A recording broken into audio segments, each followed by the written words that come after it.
Hi, I'm back in the dining room, and I have taken the shelves and the doors off my china cupboard. I've taken the back off of it. This is just a piece of fabric that is stretched over some fake board that came with the cabinet, and I did that several years ago, but I did not want to get the paint on the backing. This is the back side.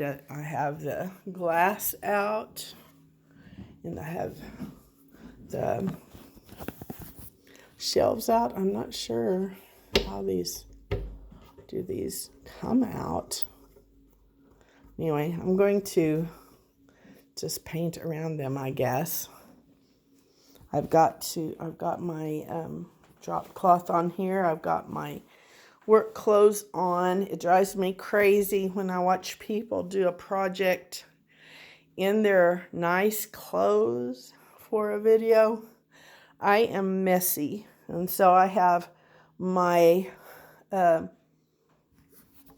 outfit that I always wear when I paint. And these are my cute little dishes. You notice I got those at Hobby Lobby. I'm going to try to set this tripod up so I can show you how I do this.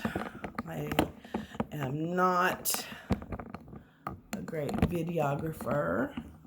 Oh, that's my rag I wiped down my china cabinet with. And this is just, let me see, what I'm going to be working on today. So we will see.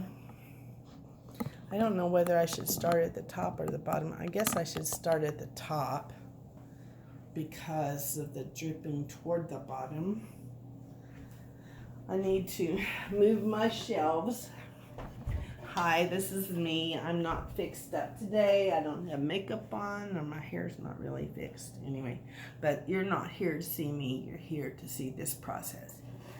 Anyway, I like chalk painting because it is forgiving. You don't have to do a lot of sanding. I have saved my hardware for the hinges and shelves and things. And I have my doors here. I'm going to just set them on the table for now. I just, these like are riveted on here, so I guess that's as good as I'm going to get.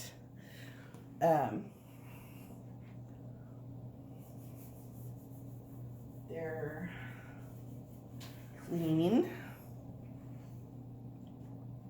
and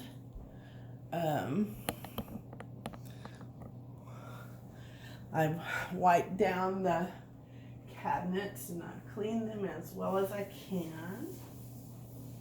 And I need to sand right there, so I also need to move my rug, my pretty rug back, because I am sloppy and I am wearing my work clothes. Drives me crazy when people don't wear work clothes when they're doing messy jobs. I'm about being real. I'm not real technical, but I do have some things that bug me. You'll see about that.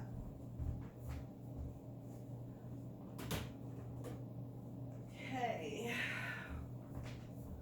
Trying to find my sandpaper, but I guess I will just start. I'll just start because when I come to the part I need to sand, I will stop and do that off camera. So, this is chalk paint,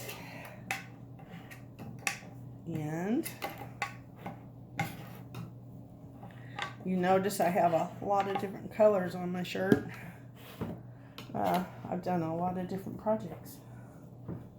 So there's a lot of colors, and I'm messy, so it's pretty messy. Let me see if I can find my stick.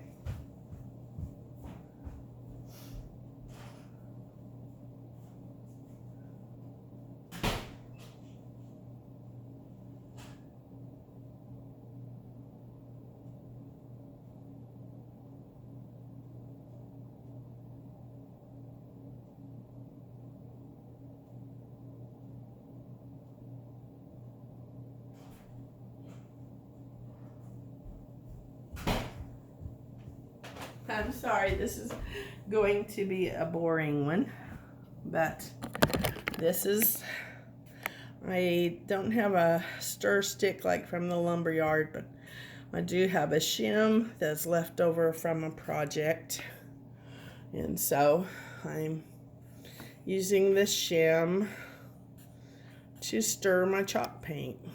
I'm going to move that off of my dining room table and put it onto my drop cloth. And I've had this chalk paint for a little while, so a few months. So I'm going to have to stir it quite a bit. I'm going to put that in there.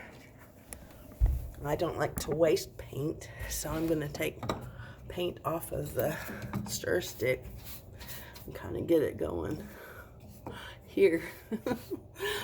Okay. Let me go here with that. And I was going to start at the top. So far for planning. I'm not going to do all of this part. It wasn't finished in the first place. I bought this cabinet probably 40 years ago at a nearby town, and I got my chairs and table and my little buffet. It's been a very nice little setup for all these years. I'm not going to paint my table. You wonder why? My husband won't let me. It took a little talking to get him to let me do this china cabinet, let me tell you. He's not a fan of painted furniture. But I figure that I have enough varnished pieces in this room to carry the table. So I'm not a matchy-matchy type girl. So it's gonna be okay. I know this has a finish on it and everything. It's all varnished, but that's the beauty of the chalk paint. I will do I don't know if this is how you're supposed to do it.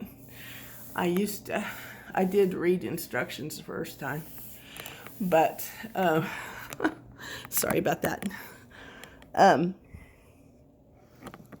I usually do a rough coat first, one that's streaky,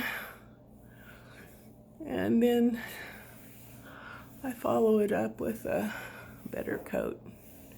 But I have paint over the surface so that it has something to hang on to on the next coat. Because this slick stuff, it does what slick stuff does. It makes the stuff kind of slide off. So,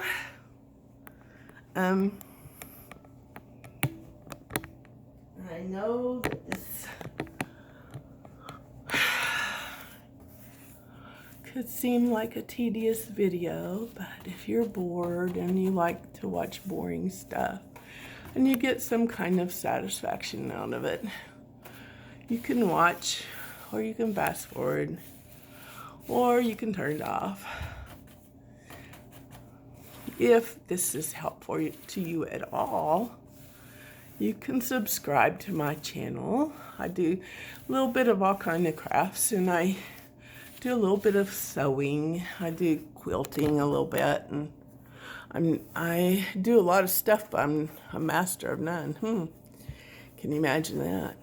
I'm 65 years old at this point, so I'm not really much of anything, but I am retired. I am an author. I've written 19 books.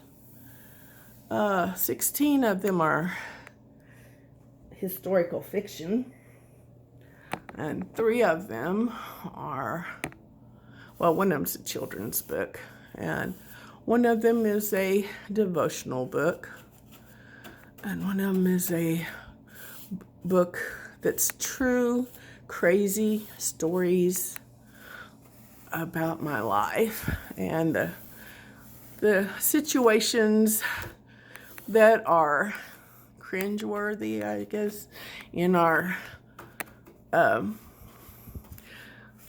like where you get hurt, falling off ladders and different things. It's kind of like funny stuff. It's called 3 Teeth and a Toenail. And generally, when I do a project, there are consequences. So that kind of tells a little bit about my life, a little bit about our sons. We have 3 boys, and they were part of the equation at the time I wrote that book, and some stories about them are in there too. But I like to write Christian historical fiction, Christian contemporary fiction, and I have westerns. And I told my kids I was going to write something modern, and they said, what are the dates that it's set in? And I said, 1974 and 5 and on. And they said, Mom, that's not necessarily modern. I was so hurt, because those are those years that I was a young person, and I thought they were modern days. That taught me something. Anyway, my contemporary books are set. They start in the 70s. I think they go into the 80s. I can't remember. It's been a while since I wrote one. I wrote a couple of books that were not in a series. One book is called Stolen Hope. It's about a lady named Hope that was kidnapped. And she's just a ordinary housewife, had not a lot of money, not a lot of beauty, not a lot of charisma, nothing particular. She had no enemies. And the police could not figure out why this woman was stolen. And it goes into that. And that was one of the hardest books I ever wrote, because it went into, well, kind of deep into my belief systems and what I would do if I were stolen. What kind of work had I done in my life? I mean, how much of the Bible had I memorized well enough to see me through a hard time like that, as if that had happened to me? So when I was writing it, and the lady was supposed to be remembering scripture that she had known her whole life. I did not allow myself to look it up in the Bible. I wanted it to be authentic. Oh dear. I'm like, okay, I'm not exactly sure how this goes, but okay. And I would go to my fail-safe, which is scriptures that are learned in songs. So that helped me a lot, because all my growing up years, all my life, songs, singing has been important to me. And if I wanted to memorize something, I would have to put a tune to it, because just flat out memorizing is not my strong suit. Anyway, that book is called Stolen Hope. And then I wrote one called Christian Single. And it's about a girl that lives far away from big cities and stuff, and she gets talked into going online to try to find love. And her friend told her to try a Christian Single website. So she does. And she gets in trouble. And that's all I'm going to say about that. But it's a little bit about small town life. And,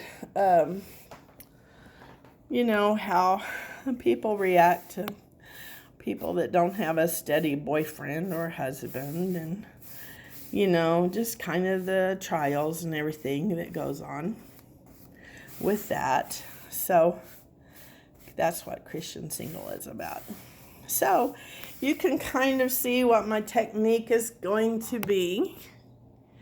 And I promise you, I will not deviate from it much at all. So you will see the outcome. See, it did have some damage. There's damage on there. So it needed refreshing. So if this is killing you, let's just see.